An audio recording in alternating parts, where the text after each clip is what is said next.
vraiment? Alors, avant toute chose, il faut savoir que les hommes ont toujours eu un rapport sacré avec le feu. On a une histoire comme ça qui remonte très loin avec le feu, parce que soit on se servait du feu pour remercier la terre, soit pour se protéger des caprices de la terre, soit parfois pour se prouver de sa valeur intérieure. Et les premières marches sur le feu datent d'il y a 4000 ans, donc ça ne date pas d'aujourd'hui.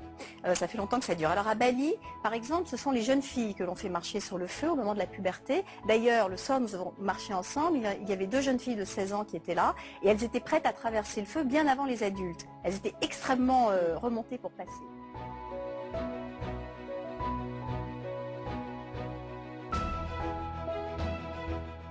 Pour terminer la soirée, donc ça n'est pas nouveau, mais en revanche ce qui est moderne, c'est d'avoir extrait la marche sur le feu de cette relation au sacré. Oui. Et c'est de s'être intéressé aux mécaniques intérieures qui nous permettent de franchir un tel obstacle. Alors ce sont les Américains qui évidemment ont eu l'idée de faire ça, et qui ont, en gros il y a une trentaine d'années, c'est vrai que c'était aussi une pratique des Indiens d'Amérique, donc ils ont repris des choses qui existaient déjà sur leur territoire, et qui se sont intéressés à la métaphore de la marche sur le feu comme possibilité de repousser ses limites intérieures.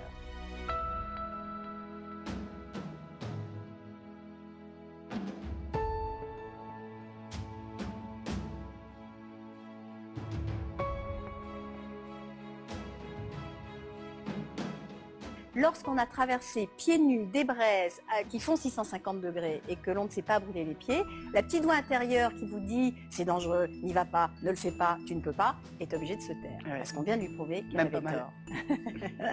Exactement. Alors, juste pour préciser, il n'y a pas d'explication scientifique. Alors certaines personnes, même parmi celles qui ont participé, ont dit « mais le feu était trop court, mais mes pieds étaient mouillés, mais peut-être je ne suis pas assez lourde ». Non, la peau sur une braise à 650 degrés brûle. C'est comme ça. Normalement, ça doit brûler.